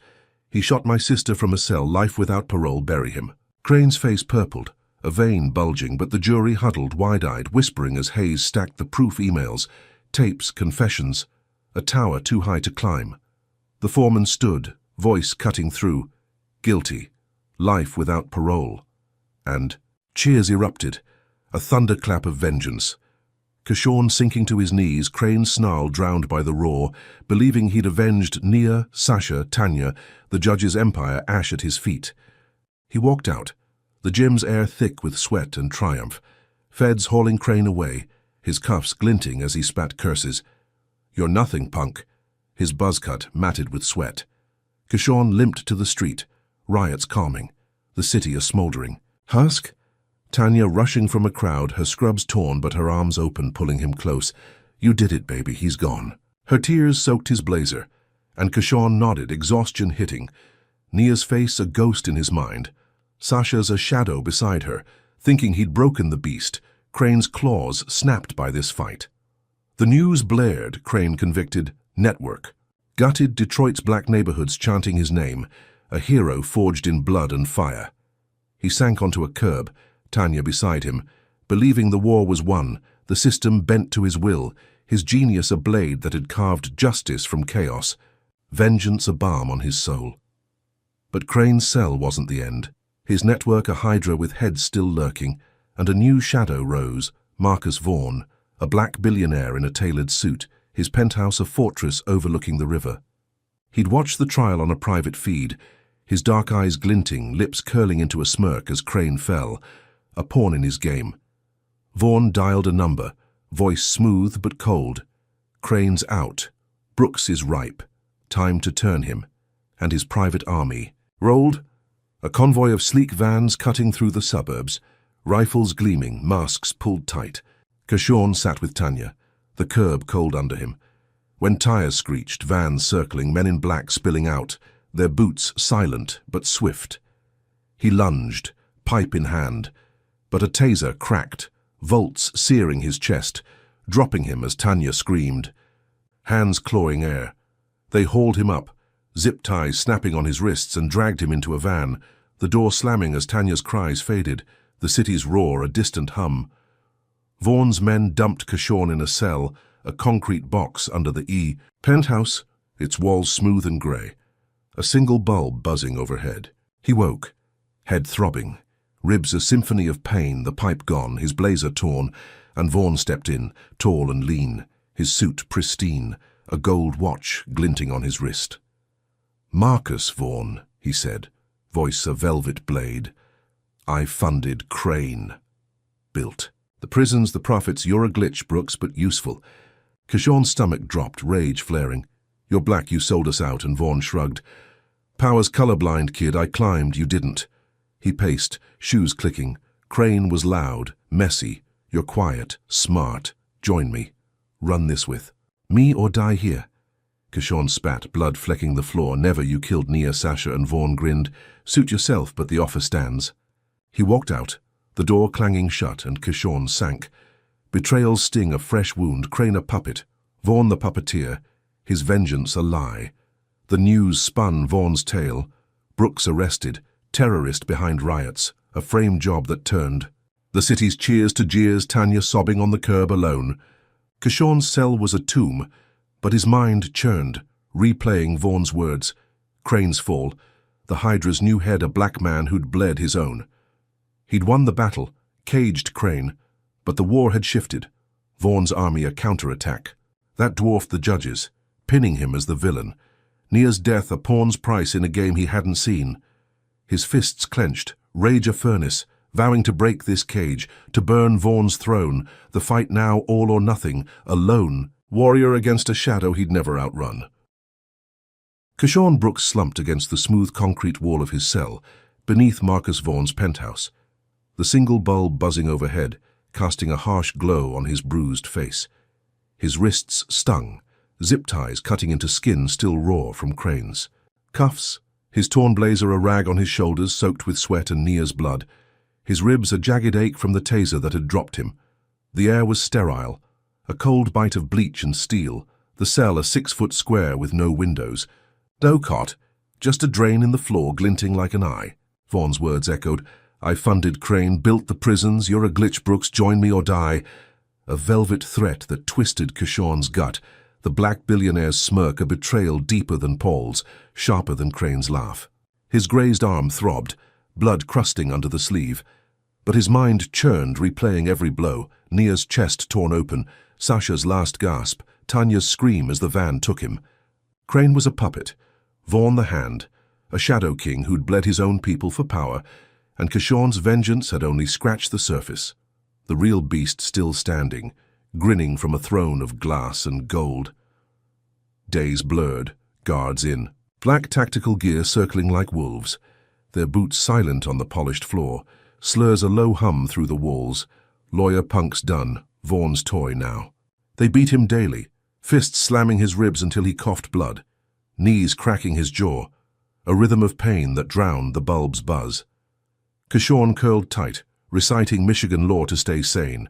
Section 12, right to trial. Section 19, excessive force. The words a lifeline threading through the haze, his photographic memory a blade he'd sharpen. Vaughan visited, suit pristine, gold watch glinting, his dark eyes cold as he paced. "You're wasting time, Brooks. Join me, run the east side, or rot here." And Kishorn spat, red flecking the floor. "You killed my family. I'll burn you down." Vaughan chuckled, a sound like ice cracking. "Pity, kid, you're clever but stubborn," and walked out, leaving Kishorn to the fists, the dark, the drain's glint, a mocking promise of nothing. But his mind didn't break, plotting escape, tracing the guards' patterns, their lazy shifts, the hum of a vent overhead, a whisper of air he'd chase. Sasha wasn't dead. A twist he didn't see. Her chest wound a graze, not a kill. Her collapse. A play to save him time. She'd crawled from the motel, blood slick on her hands, and hid, a ghost in Detroit's ruins, her braids tucked under a cap as she patched herself with a stolen kit. She'd tracked Vaughan's empire, hacking from a library basement, her burned arm a dull ache as she dug, finding a drive in a Claws thug's wrecked truck, proof Vaughan funded Crane to crush black resistance, a ledger of payoffs, prison blueprints, a war chest bleeding the city dry. She moved at dusk, 3 days after Kishorn's snatch, the city smoldering under riots. News spinning him a terrorist, Tanya sobbing on feeds, her scrubs torn as she begged for him. Sasha hit a pirate signal, broadcasting the drive from exile. Her voice raw, "Kishorn's innocent. Vaughan's the kingpin, here's the truth," and the files aired. Millions hearing Vaughan's orders. Crush the east side, profits first. Crane's just the face. Protests flared. A global uprising, crowds choking downtown, feds scrambling as the world roared, Vaughan's name a curse beside Crane's. Kishorn heard the faint echo, chants seeping through the vent. Free Kishorn, burn Vaughan, a lifeline piercing. His tomb and his chest swelled. Sasha's spark a match he'd strike. He'd memorized the guards, 4 rotating, one with a limp, another with a cough, and on the 5th day, limp slipped, leaving a shiv on the tray, a rusted blade Kishorn palmed, tucking it in his sleeve. Night fell, cough alone, his wheeze a signal as he unlocked the cell, muttering, "Vaughan says break you tonight." And Kishorn moved, shiv slashing cough's throat, a gurgle as blood sprayed, the man dropping in a heap. Kishorn grabbed the keys, staggering out, ribs flaring, the hall a maze of grey and steel. Alarms blaring as he ran, bare feet slapping concrete, every turn a gamble. He hit a stairwell, climbing blind, the shiv a lifeline in his grip, and burst into the penthouse, a glass-walled palace overlooking the river. Vaughan pacing, his suit crisp, a gold-rimmed glass in hand, the city burning below. Vaughan spun, eyes widening, then narrowing, a smirk curling his lips. "You're a rat that won't die, Brooks, impressive." And Kishorn lunged, shiv gleaming, but Vaughan sidestepped, smooth as silk, drawing a sleek silver pistol, its barrel cold against Kishorn's temple. "Join me, kid, last chance, run this with me, or I paint the floor with you," he said. Voice a velvet blade, and Kishorn froze, breath ragged, Nia's blood a ghost in his veins. He saw Tanya's sobs, Sasha's fight, the city's roar, and spat.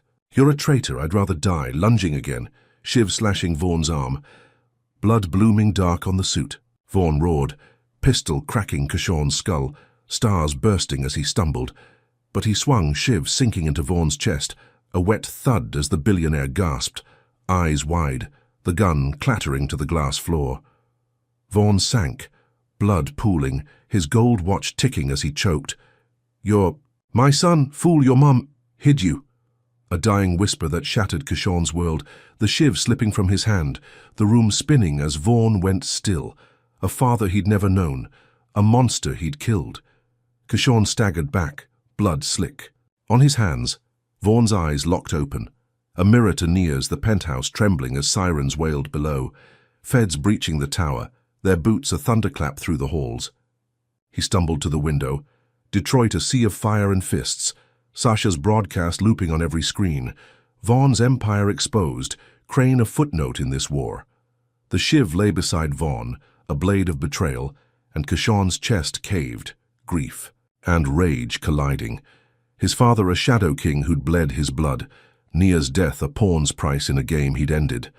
Feds burst in, guns drawn, freeze, Brooks, but he didn't fight, sinking to his knees, hands raised, Vaughn's blood, a stain he'd carry. The city's roar a hollow victory.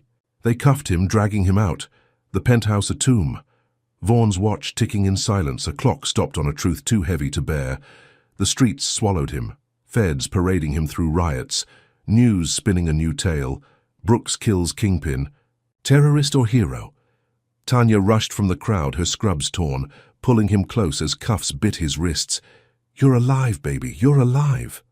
Her sobs a lifeline he couldn't feel. Sasha emerged, bandaged and fierce, her broadcast a torch that had lit the world, hugging him. "You broke them, Kishon, it's over." But his eyes were empty. Nia's ghost beside Vaughn's, Sasha's survival a faint spark in the dark. The feds hauled him to a van, Detroit burning beyond, a fugitive genius with nothing left. His fight a blade that had cut too deep, vengeance a hollow shell. Vaughn's dying words looped, "You're my son," a twist that broke him, a war he'd won but lost, the city a pyre for his family, his soul a scar he'd carry alone. Kishon sat in the van, cuffs glinting, the river glinting beyond, a lone warrior against a hydra he'd only begun to cut. The news blared. Vaughn's empire gutted, dozens cuffed, but the streets bled, riots a river of rage he'd sparked. Tanya's cries a dirge for Nia, Sasha's voice a faint echo of hope. He'd torn Crane down, toppled Vaughn. But the cost was a void, his father's blood on his hands, a betrayal that redefined his war. The van rolled, feds silent, and Kishon stared out, resolve hardening through the tears, the fight never ending, a genius forged in pain, walking away from a city of ash, a vow to burn the rest, a shadow he'd chase forever. This story of Kishon Brooks reveals raw truths about resilience, betrayal, and the steep cost of justice in a world stacked against the powerless. Kishon's journey teaches that brilliance can rise from the margins, a black teen's photographic memory toppling a corrupt empire when no one else dared. His relentless fight against Judge Victor Crane's racist system shows courage isn't the absence of fear, but action through it, every beating and loss fueling his defiance. Yet the tale warns of trust's fragility.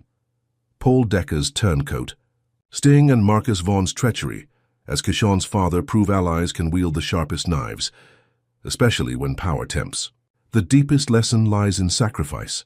Kishon cleared Nia's name, avenged her death, but couldn't save her life, a reminder that justice often demands a price triumph can't repay. Vaughn's cabal, a network of racist profiteers, exposes how prejudice isn't just personal venom. It's a machine grinding lives for gain, resilient even when unmasked.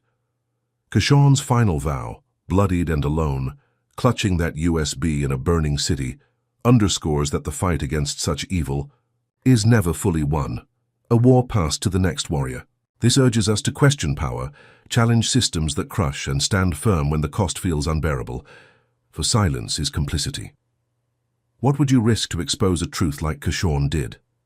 Comment below, like, and subscribe if this saga of grit and betrayal struck a chord.